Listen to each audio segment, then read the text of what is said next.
In 2007, we saw the first incarnation of an all-electric smart car. The arguably perfect idea for a city vehicle, a small, ultra-compact two-seater with full electric drive and a relatively affordable price, especially compared to many high-end electric vehicles. But the interesting thing is, and especially when it comes to unsung heroes and these forgotten cars from history, is that something very similar to that happened almost 40 years before the smart car did it. And it's from Zagato, of all places, which is certainly not a company I would have ever pegged to produce something like an electric city car. But they did so for a couple of reasons.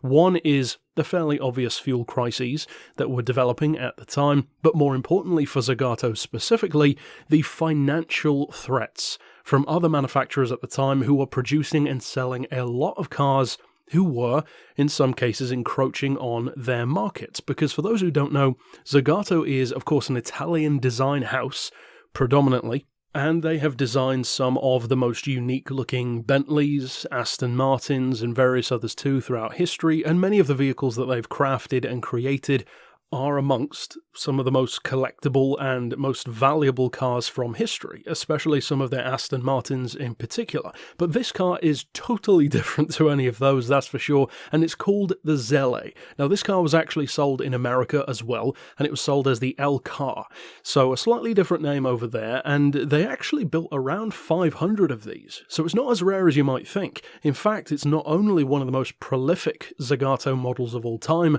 but interestingly, it's also one of the most affordable, which is a pretty cool mix to have. It means that if you are a super fan of Zagato and just have to own one by any means necessary, well, chances are this is probably the route that you should go down, considering that it's easier to find one and also easier to afford one than pretty much any other car they've ever built, at least a full-size drivable car rather than a model car. Now, as far as the powertrain goes, it's available in 3 different forms, called the Zele 1000, 1500 and 2000, which refer to the watts, and it's powered incidentally by 4 12-volt batteries located in the floor pan of the vehicle. Again, this is stuff which even to this day you still see electric cars using.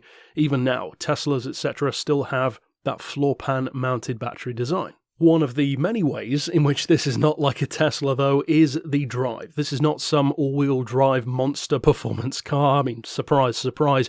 It's rear-engine, rear-wheel drive. The chassis is made of steel, the body is fiberglass, it weighs less than half a metric ton, 495 kilos, which is barely encroaching 1,100 pounds, and in terms of performance, well, of course it's not the fastest thing around. The chassis, incidentally, is based on a combination of Fiat 500 and Fiat 126, but even smaller. It is only a 2-seater with a bench-style seat. It's got a very sparse, simple interior, and it actually does have something of a gearbox. It's not fully direct drive in terms of what you would often think of an electric car having these days, a Tesla, a Rimac, that kind of stuff. You tend to think of them as pretty much being twist and go, in effect, especially when it comes to electric motorcycles. With cars, you'll occasionally have gears, but most of the time we think about it as being just that. It's either on or off acceleration. This one was not quite like that. It actually had 6 forward speeds, which is kind of crazy for a car that's not all that powerful, and even 2 different reversing speeds as well. Now, don't let this fool you into thinking that it's going to be doing motorway speeds, because it certainly can't. It can do about 25 miles an hour, and you can actually put it into something of a sport mode, if you will, which actually weakens the magnetic field within the motor, producing less torque, but at the same time allowing the car to go a little bit quicker, only from about 25 up to 30 miles an hour, so it's not like it's a massive difference, and you do sacrifice a little bit of range. Now, speaking to that range, the interesting thing about this car is that even though it comes from way back in 1972, that is when the concept was first shown at the Geneva Motor Show, and it was then actually produced between 74 and 76,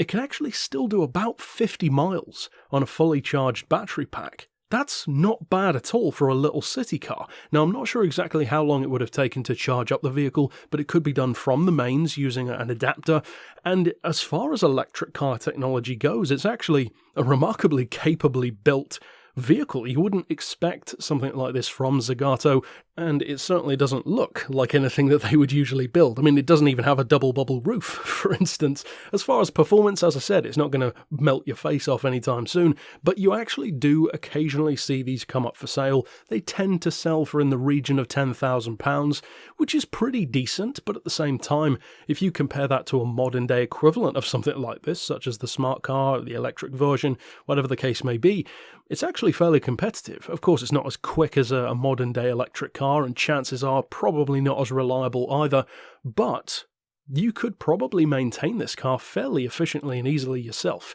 You've got batteries, you've got a motor, you've got a fiberglass body, a steel frame, it uses Fiat parts, and a lot of it you could probably pretty easily get from a parts bin as well, such as the wing mirrors, that kind of stuff. Doesn't have electric windows, doesn't have aircon, any of that fancy stuff. It's about as close to having like a kiddie's toy that's full size or a kit car as you could possibly get. I'm still kind of shocked that Zagato made something like this, and at the same time, despite the fact that they did produce 500 of them and it even made its way to America, I'm surprised it didn't become more famous and actually sell more than they did, because 500 is pretty good.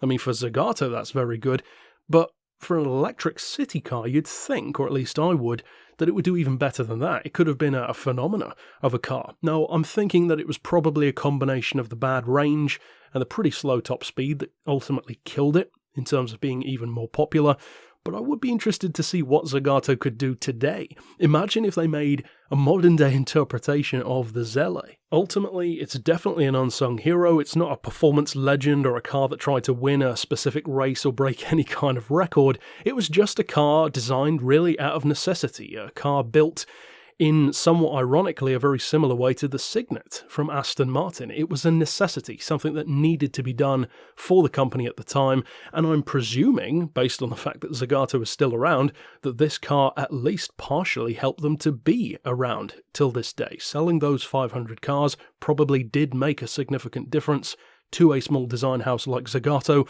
and I'm saying small in comparison to a full-on car manufacturer, of course. So ultimately, I think it's a fascinating little car. I think it's a pretty funky looking one as well. The performance is a bit of a turn-off by today's standards, but back in the 70s, that would have probably been pretty good for a little electric car, and certainly a little personal runabout. Ultimately though, that's it for this installment. Of course, tell me your thoughts on the Zele down below, and incidentally, if you are new to Unsung Heroes, as I've mentioned before, for the 100th episode, I'm going to be counting down the community's top voted 10 favourite vehicles that we've spoken about so far. So if you like this car, if you'd love to see it featured in the top 10, click the link in the description, jump over to the Discord chat, and vote for the Zele. But ultimately, that's it for this installment. Click here on screen to see all of the previous ones, and for now, as always, thanks for watching.